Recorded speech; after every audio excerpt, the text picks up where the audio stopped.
I am CH Padmini, working as lecturer in Computer Science Department at Sir C.R.R. College for Women, Eluru. Today I am going to teach you the topic circular queue. Okay, now let us start with the topic. So circular queue is nothing but one of the type of queue data structure.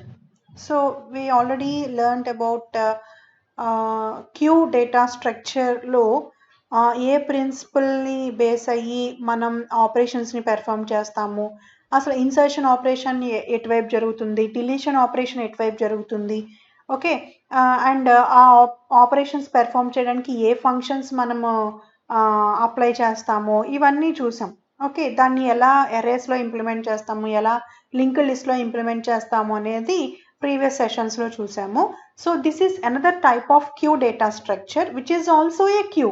Okay, here also in this circular queue, based on first in first out principle, we can insert an element into this circular queue and we can delete an element from the circular queue. Okay, so why it is called circular queue? అసలు ఎందుకు ఈ circular queue అనే concept introduce చేశారు? Okay, so జనరల్గా అయితే క్యూలో అయితే ఎలిమెంట్స్ని మనం ఎప్పుడు ఇన్సర్ట్ చేయగలము? క్యూ అనేది ఫుల్ అయ్యేంత వరకు ఎలిమెంట్స్ అనేవి మనం ఇన్సర్ట్ చేయగలం జనరల్గా, అంతే కదమ్మా.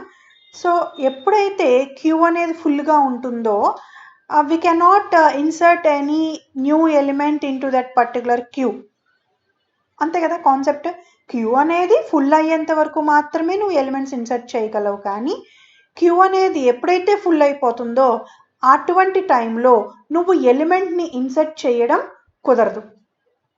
ఓకే, మనం ఇప్పటి వరకు నేర్చుకున్నది అది. అంటే క్యూ అనేది ఫుల్గా ఉందా లేదా అనేది మనం ఎలా చెప్తాము అంటే, రేర్ అనేది లాస్ట్ పొజిషన్లో ఉన్నట్లయితే క్యూ అనేది ఫుల్గా ఉంది అని చెప్తాం.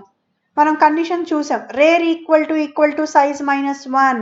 ఎప్పుడైతే ఆ కండిషన్ ట్రూ అవుతుందో, ఓకే, అప్పుడు క్యూ అనేది ఫుల్గా ఉంది అని మీనింగ్, అవునా? సో అటువంటప్పుడు రేర్ పొజిషన్ అనేది లాస్ట్ కనుక ఉన్నట్లయితే అప్పుడు క్యూ అనేది ఫుల్గా ఉన్నప్పుడు నువ్వు ఎలిమెంట్ని నువ్వు ఇన్సర్ట్ చేయలేవు కదా. ఓకే, సో ఇక్కడ చూడండి, for example consider the queue below after inserting all the elements into the queue. So ఈ క్యూలో 10 ఎలిమెంట్స్ ఉన్నాయమ్మా. ఫ్రంట్ పొజిషన్ ఎప్పుడు కూడా ఫస్ట్ ఎలిమెంట్ దగ్గర ఉంటుంది, because first in first out principal మీద బేస్ అయ్యి కాబట్టి మనం డిలీషన్ ఆపరేషన్ పెర్ఫామ్ చేసేది ఇక్కడ. ఫ్రంట్ అనేది ఎప్పుడు కూడా ఫస్ట్ ఎలిమెంట్ ఏదైతే ఇన్సర్ట్ అయ్యిందో క్యూలో అక్కడే ఫ్రంట్ యొక్క పొజిషన్ అనేది ఉంటుంది, అండ్ రేర్ యొక్క పొజిషన్ ఎప్పుడు కూడా లాస్ట్ ఎలిమెంట్ దగ్గర ఉంటుంది. ఓకే, సో రెండు ఫ్రంట్ అనేది ఫస్ట్ పొజిషన్ దగ్గర ఉండి రేర్ అనేది లాస్ట్ పొజిషన్ దగ్గర ఉన్నట్లయితే క్యూ అనేది ఫుల్గా ఉంది అని అర్థం. అటువంటప్పుడు ఇప్పుడు ఒక న్యూ ఎలిమెంట్ ఇన్సర్ట్ చేయాలంటే ఎక్కడ ఇన్సర్ట్ చేస్తావు? 95 తర్వాత ఇన్సర్ట్ చేయాలి, బట్ అక్కడ ప్లేస్ ఉందా? ప్లేస్ లేదు. ఎందుకని? రేర్ అనేది లాస్ట్ పొజిషన్ దగ్గరే ఉంది కాబట్టి we cannot insert any element. Okay, next, now consider the following situation after deleting 3 elements from the queue. So ఇప్పుడు క్యూలో 10 ఎలిమెంట్స్ ఉన్నాయి.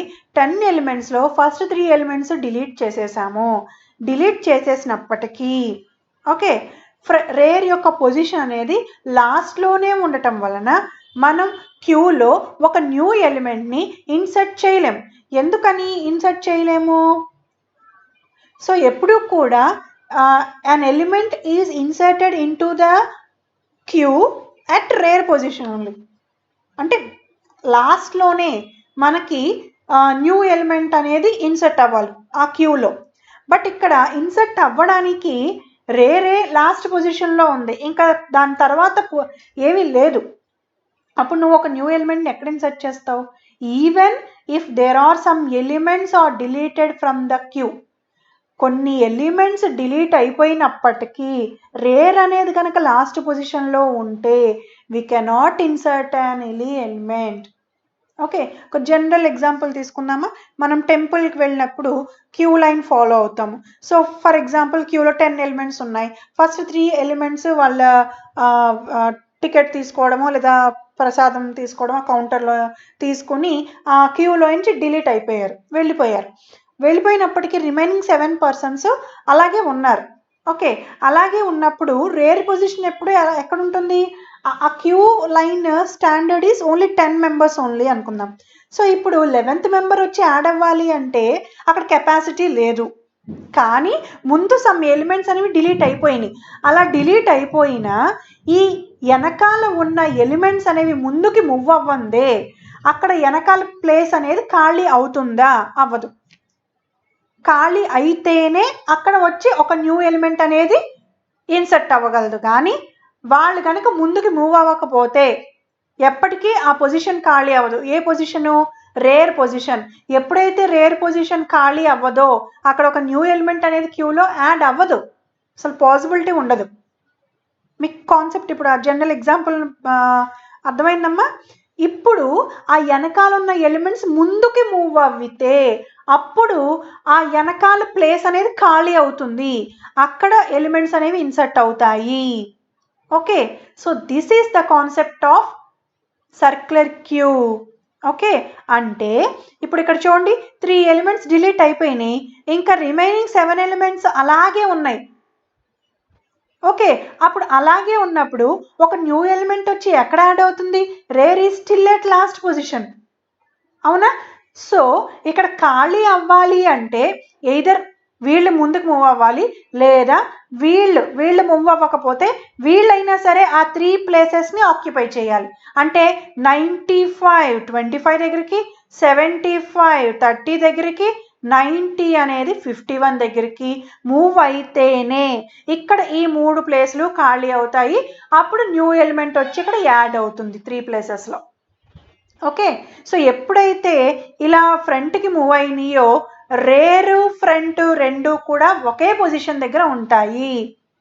ఓకే, ఇప్పుడు ఏంటంటే ఈ 3 ఎలిమెంట్స్ డిలీట్ అయిపోయినాయి కాబట్టి ఫ్రంట్ పొజిషన్ ఇక్కడ ఉంది. ఎప్పుడైతే ఈ 3 ముందుకు వచ్చేసినాయో మళ్ళీ ఎలిమెంట్ ఏది డిలీట్ అవ్వాలి?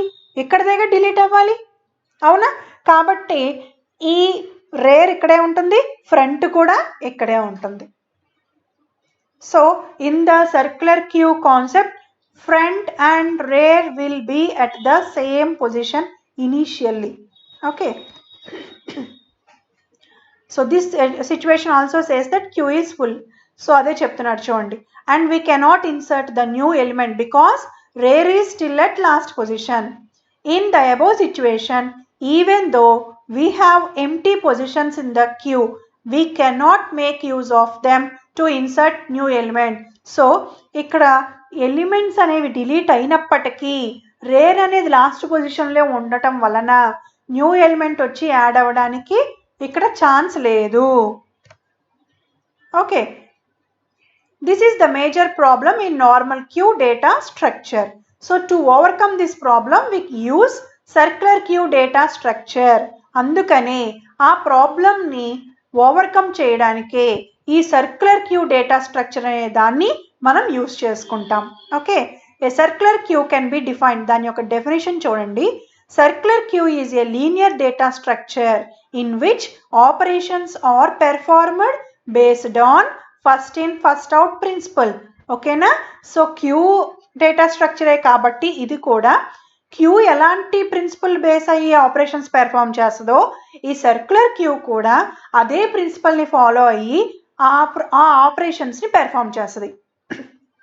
And the last position is connected back to the first position to make a circle. Okay, so ఈ 95 అనేది ఇలా మూవ్ అవ్వడానికి ఫ్రంట్ మూవ్ అయితే ఇక్కడ సర్కిల్ అనేది ఏర్పడుతుంది, అంటే ఇలా రౌండ్గా ఏర్పడుతుంది. అప్పుడు ఫ్రంట్ రేరు రెండు కూడా ఒకే పొజిషన్లో ఉంటాయి. గ్రాఫికల్ రిప్రజెంటేషన్ చూడండి. సో టు ఇంప్లిమెంట్ ఇక్కడ చూడండి గ్రాఫికల్ రిప్రజెంటేషన్ ఇది ఇలా వెనక్కి ముందుకు వచ్చినప్పుడు ఫ్రంట్ రేరు కూడా ఒకే ఒక పొజిషన్ దగ్గర ఉంటుంది. ఓకే, సో ఇక్కడ ఈ సర్క్యులర్ క్యూ డేటా స్ట్రక్చర్లో మనం దాని యొక్క ఇంప్లిమెంటేషన్ ఎరేలో కనుక మనం పెర్ఫామ్ చేసినట్లయితే సో ఇక్కడ కూడా కొన్ని స్టెప్స్ని ఫాలో అవ్వాలి. So to create a circular queue. So after creating that particular circular queue, we are going to perform any operation on that circular queue. So we first perform the steps before we implement actual operations. Okay, so ఏంటి first step? So మనం first నుంచి చూస్తున్నాం, స్టాక్లోను క్యూలోను చూసాం. To create a stack, to create an empty queue, ఇలా create చేయడానికి మనం కొన్ని స్టెప్స్ని ఫాలో అయ్యాం కదా. అలాగే ఇక్కడ సర్క్యులర్ క్యూని కూడా క్రియేట్ చేయడానికి కొన్ని స్టెప్స్ని మనం ఫాలో అవ్వాలి. అందులో ఫస్ట్ స్టెప్ ఏంటి అంటే include all the header files. So header files అన్నీ కూడా మనం ఇంక్లూడ్ చేసుకోవాలి. అలాగే ఒక కాన్స్టెంట్ వేరియబుల్ సైజ్ అనే దాన్ని కూడా మనం డిఫైన్ చేసుకోవాలి అని చెప్తున్నాడు. సెకండ్ స్టెప్ వచ్చేసి declare all user defined functions used in circular queue implementation. So ఏవేం ఆపరేషన్స్ అయితే పెర్ఫామ్ చేస్తున్నామో ఆ ఆపరేషన్స్కి కావాల్సిన ఫంక్షన్స్ అన్నీ కూడా మనం డిక్లేర్ చేసుకోవాలి. స్టెప్ 3లో ఏంటి? క్రియేట్ ఏ 1 డైమెన్షనల్ అరే with above defined size. Okay, ఒక 1 డైమెన్షనల్ అరే వేరియబుల్ని మనం డిక్లేర్ చేసుకోవాలి. దానికి విత్ సమ్ డిఫైన్డ్ సైజ్ అనేది మనం ఒకటి డిక్లేర్ చేసాం కదా, కాన్స్టెంట్ వేరియబుల్, అది డిఫైన్ చేసుకోవాలి. స్టెప్ 4 ఏంటి అంటే 2 ఇంటిజర్ వేరియబుల్స్ ఫ్రంట్ రేర్, ఇక్కడ ఈ రెండింటిని కూడా -1తో ఇనిషియలైజ్ చేసుకుంటాము. స్టెప్ 5 వచ్చేసరికి మెయిన్ మెథడ్ని మనం ఇంప్లిమెంట్ చేస్తాం by displaying menu of operations. So ఆ ఆపరేషన్స్ పెర్ఫామ్ చేయడానికి ఏమేం ఫంక్షన్స్ అయితే అవసరం అవుతాయో ఆ ఫంక్షన్స్ని కాల్ చేసి సో ఆ పర్టికులర్ ఆపరేషన్ని మనం పెర్ఫామ్ చేస్తాడు యూజర్ అనేవాడు. So after creating the empty circular queue, so we're going to perform operations. So first operation is enqueue. So మీ అందరికీ బాగా తెలుసు ఎన్క్యూ అనే ఫంక్షన్ ఎందుకు యూజ్ చేస్తాము అంటే to insert an element into the particular queue. Okay, అది normal queue అయినా సర్క్యులర్ క్యూ అయినా సరే మనం ఇక్కడ ఈ ఎన్క్యూ అనే ఫంక్షన్ ఎందుకు యూజ్ చేస్తాము అంటే ఒక ఎలిమెంట్ని ఆ పర్టికులర్ క్యూలోకి ఇన్సర్ట్ చేయడానికే. In a circular queue, NQ is a function which is used to insert an element into the circular queue. Okay, so in a circular queue, the new element is always inserted at rare position. Normal queue lo aina sare, circular queue lo aina sare, element అనేది insert అయ్యేటప్పుడు ఎక్కడ ఏ పొజిషన్లో insert అవుతుంది అంటే rare పొజిషన్లో insert అవుతుంది. The NQ function takes one integer value as parameter and inserts that value into the circular queue. Okay, so NQ function అనేది ఏం చేస్తుంది అంటే ఒక ఇంటిజర్ వాల్యూని పారామీటర్గా తీసుకుని ఆ పర్టికులర్ వాల్యూని ఆ పర్టికులర్ రేర్ పొజిషన్లో వాల్యూని ఇన్సర్ట్ చేస్తుంది. We can use the following steps to insert an element into the circular queue. So ఒక ఎలిమెంట్ని మనం సర్క్యులర్ క్యూలోకి ఇన్సర్ట్ చేయాలి అనుకున్నప్పుడు we need to follow some steps. First step ఏంటి? Check whether queue is full. Queue అనేది ఫుల్గా ఉందా లేదా అనేది మనం వెరిఫై చేసుకోవాలి. ఎలా వెరిఫై చేస్తాము అంటే ఈ కండిషన్స్ మీద బేస్ అయ్యి చేస్తాం. సో ఫస్ట్ కండిషన్ ఏంటి అంటే రేర్ ఈక్వల్ టు సైజ్ -1, అంటే రేర్ అనేది లాస్ట్ పొజిషన్లో ఉండి and front equal to 0, front అనేది ఫస్ట్ పొజిషన్లో ఉంటే ఆటోమేటికల్గా క్యూ అనేది ఫుల్గా ఉంది అని అర్థం. లేదా ఈ కండిషన్ అయినా సరే, లేదా ఇంకొక కండిషన్ ఉంది front equal to rare +1. Okay, ఇక్కడ మనం ఒక ఎలిమెంట్ ఇన్సర్ట్ చేస్తున్నాం. ఎందులో ఇన్సర్ట్ చేస్తున్నాం? సర్క్యులర్ క్యూలో ఇన్సర్ట్ చేస్తున్నాం. కాబట్టి ఇక్కడ రేర్ పొజిషన్ లాస్ట్లో ఉన్నప్పటికీ అది కనుక ముందరున్న ఎలిమెంట్స్ ఫ్రీ అయినప్పుడు అక్కడికి మూవ్ అవ్వకపోతే ఎలిమెంట్ అనేది అక్కడ వచ్చి ఇన్సర్ట్ అవ్వడానికి ఛాన్స్ ఉండదు. కాబట్టి rare +1 front equal to rare +1 అనే కండిషన్ ఉన్నా సరే అక్కడ క్యూ అనేది ఫుల్గా ఉంది అని అర్థము. స్టెప్ 2 ఏంటంటే if it is full, so display queue is full. ఫుల్గా ఉంటే మనకు అసలు ఎలిమెంట్ అనేది మనం ఇన్సర్ట్ చేయలేం కాబట్టి అక్కడ టర్మినేట్ చేసేస్తాం, జస్ట్ ఒక మెసేజ్ని ప్రింట్ చేసి. స్టెప్ 3 ఏంటంటే if it is not full, అంటే ఫుల్గా లేకపోతే, అంటే ఫ్రంట్ అనేది ఒక పొజిషన్లో ఉండి రేర్ అనేది ఎనదర్ పొజిషన్లో, అంటే ఫ్రంట్ 0th పొజిషన్లో కాకుండా సమ్ అదర్ పొజిషన్లో ఉండి రేర్ అనేది లాస్ట్ పొజిషన్లో ఉంటే అప్పుడు ఎలిమెంట్ అనేది ఇన్సర్ట్ అవ్వడానికి ప్లేస్ అనేది ఉంటుంది. సో ఈ కండిషన్ కనుక ట్రూ అయినప్పుడు రేర్ని దేనికి సెట్ చేయమంటున్నాడు, -1 అనే వాల్యూని సెట్ చేయమంటున్నాడు. సో ప్లేస్ ఉంది కాబట్టి అక్కడ ఏమవుతుంది, increment rear value by 1. So ఏదైనా ఒక వాల్యూని మనం ఇన్సర్ట్ చేస్తున్నప్పుడు క్యూ డేటా స్ట్రక్చర్లో rear value will be incremented by 1. అదే ఒక ఎలిమెంట్ డిలీట్ చేస్తున్నప్పుడు క్యూలో నుంచి front value will be incremented by 1. Okay, so set queue of rear equal to value and check front equal to -1. If it is true అంటే ఆ particular పొజిషన్లో వాల్యూని insert చేసిన తర్వాత ఫ్రంట్ అనేది కనుక -1 అనే వాల్యూతో కనుక అసైన్ చేసి ఉంటే then set front equal to 0. Front అనేది 0కి సెట్ చేసేయమంటున్నాడు. Okay, so dq. So dq అనే ఫంక్షన్ ఏంటి అంటే which is another function which is used to delete a value from the circular queue. So to delete an element from the queue we need to follow some steps. Step 1 is check whether queue is empty. Queue అనేది ఎంటీగా ఉందా లేదా అనేది మనం verify చేయాలి based on these 2 conditions. Front rear రెండూ కూడా -1 అనే వాల్యూని కనుక ఇనిషియలైజ్ చేసి ఉంటే అక్కడ క్యూ అనేది ఎంటీగా ఉంది అని అర్థం. If it is empty, queue అనేది ఎంటీగా ఉంటే ఒక మెసేజ్ని ప్రింట్ చేసి ఆ ఫంక్షన్ని టెర్మినేట్ చేసేస్తుంది. ఎందుకంటే అక్కడ ఎలిమెంట్స్ ఏమి ఉండవు కాబట్టి డిలీట్ చేయడానికి అక్కడ క్యూ అనేది ఎంటీ అనే మెసేజ్ ప్రింట్ చేస్తుంది. Step 3, if it is not empty, ఎంటీగా లేకపోతే క్యూ ఆఫ్ ఫ్రంట్ అంటే ఫ్రంట్ యొక్క పొజిషన్ ఏదైతే ఉందో అక్కడ ఉన్న ఎలిమెంట్ డిలీట్ అవుతుంది and all the elements delete అయ్యేంత వరకు front value will be incremented by 1. Then check front equal to size. If it is true అయితే ఫ్రంట్ దేనికి చేసేయమంటున్నాడు, 0కి సెట్ చేయమంటున్నాడు. Then check whether both front and rear are -1 అయితే ఓకే, సో కండిషన్ చెక్ చేసుకోమంటున్నాడు. Next display. Display is which is another function used to display all the elements in the circular queue. So step 1 we have to follow the step 1 is check whether queue is empty. So మనం display చేయాలి అన్న క్యూలో అసలు elements ఉన్నాయా లేదా అని మనం verify చేసుకోవాలి. ఇఫ్ ఇట్ ఈస్ ఎంటీ అయితే డిస్ప్లే చేయడానికి ఎలిమెంట్స్ ఏమి ఉండవు కాబట్టి క్యూ అనేది ఎంటీ అనేది మెసేజ్ ప్రింట్ చేసి ఫంక్షన్ని టెర్మినేట్ అయిపోతుంది. If it is not empty, then define an integer variable I and set I is equal to front. Okay, so ఒక ఇంటిజర్ వేరియబుల్ని I అనే దాన్ని డిఫైన్ చేసుకుని ఆ I అనే దానికి ఫ్రంట్ యొక్క పొజిషన్ని సెట్ చేయమంటున్నాడు. ఓకే, అసైన్ చేయమంటున్నాడు. Check whether front less than or equal to rear. If it is true, then display q of I value and increment I value by 1. Repeat the same until I less than or equal to rare. అంటే condition false అయ్యేంత వరకు, అంటే true అయిన ప్రతిసారి I వాల్యూని ఒకటి increment చేయమంటున్నాడు. Increment అయిగా వచ్చిన పొజిషన్లో ఉన్న వాల్యూని డిస్ప్లే చేయమంటున్నాడు. ఓకే, ఈ స్టెప్ 4కి మీనింగ్ అది. అంటే ఒకసారి చూడండి, ఇప్పుడు ఇక్కడ ఫ్రంట్ అనేది 0th పొజిషన్లో కాకుండా సమ్ అదర్ పొజిషన్లో ఉంది, రేర్ అనేది లాస్ట్ పొజిషన్లో ఉంది. ఈ ఎలిమెంట్స్ అన్నిటిని డిస్ప్లే చేయడానికి రాసిన స్టెప్ అది. నెక్స్ట్, ఇప్పుడు ఇక్కడ ఒక న్యూ ఎలిమెంట్ ఇన్సర్ట్ అవ్వాలి అంటే ఈ 3 ముందుకు మూవ్ అవ్వాలి కదా, అంటే రేర్ అనేది ఇక్కడికి వస్తుంది, ఫ్రంట్ అనేది ఇక్కడికి వస్తుంది. సో ఆ ఎలిమెంట్స్, న్యూ ఎలిమెంట్స్ ఏవైతే ఇన్సర్ట్ అయినాయో క్యూలోకి ఆ ఎలిమెంట్స్ని కూడా డిస్ప్లే చేయడానికి అనదర్ స్టెప్ అనమాట.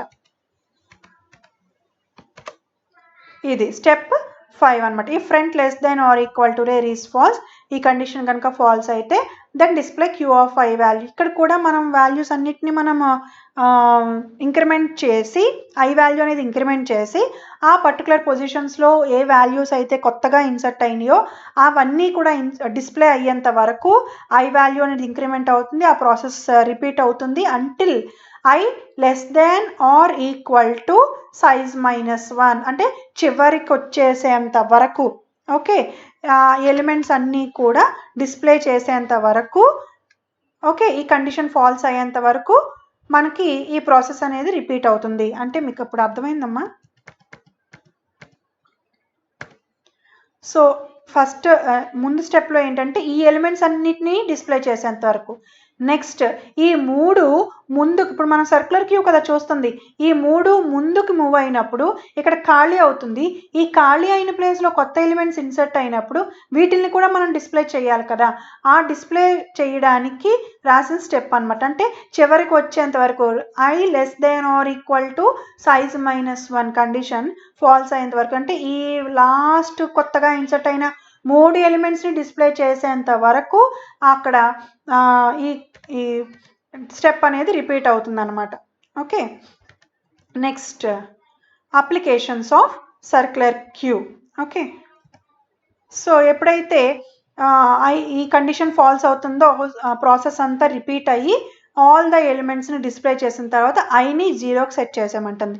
Step 7 again display C of queue. ఇంకా ఏమైనా వాల్యూస్ కనుక ఇన్సర్ట్ అయి ఉంటే ఆ ఎలిమెంట్స్ అన్నిటినీ మనం డిస్ప్లే చేయడానికి i less than or equal to rear becomes false అయ్యేంత వరకు మనకి ఆ ప్రాసెస్ అనేది రిపీటెడ్గా కంటిన్యూ అవుతుంది అని చెప్తున్నాడు. So now coming to the applications of circular queue. So ఇక్కడ అప్లికేషన్స్ ఏంటి అంటే ఫస్ట్ ఏంటంటే adding large integers. Large integers can be added very easily using circular queue. Here the rightmost digit is placed in the front node and the leftmost digit is placed in the rear node. Okay, so పెద్ద పెద్ద integer వాల్యూస్ని add చేయడానికి circular queue అనే operation మనకి easy అవుతుంది అని చెప్తున్నాడు. Next application is memory management. The unused memory locations in the case of ordinary queues can be utilized in circular queues. So normal క్యూలో ఏంటి, క్యూ అనేది ఫుల్ అయ్యేంత వరకు మాత్రం ఎలిమెంట్స్ ఇన్సర్ట్ చేయగలం. ఒకవేళ ముందనేది ఎలిమెంట్స్ డిలీట్ చేసిన రేర్ అనేది లాస్ట్ పొజిషన్లో ఉంటే మనం ఎలిమెంట్ని ఇన్సర్ట్ చేయలేము అని చెప్తున్నాం. అదే డ్రాబ్యాక్ కాబట్టి using normal queue data structure. So at that time we can use the circular queue data structure అని చెప్తున్నాడు. సో మెమరీని ఈజీగా మేనేజ్ చేసుకునే టైంలో మనం ఈ సర్క్యులర్ క్యూ అనే దాన్ని యూటిలైజ్ చేసుకుంటాం అంటున్నాడు. Next computer control traffic system. So in computer control traffic system circular queues are used to switch on the traffic lights 1 by 1 repeatedly as per the time set. So మనం traffic సిస్టమ్ని control చేయాలి అన్న ఈ circular queue అనే కాన్సెప్ట్ని మనం use చేసుకుంటామని చెప్తున్నాడు. Okay, I hope you understand girls. Thank you.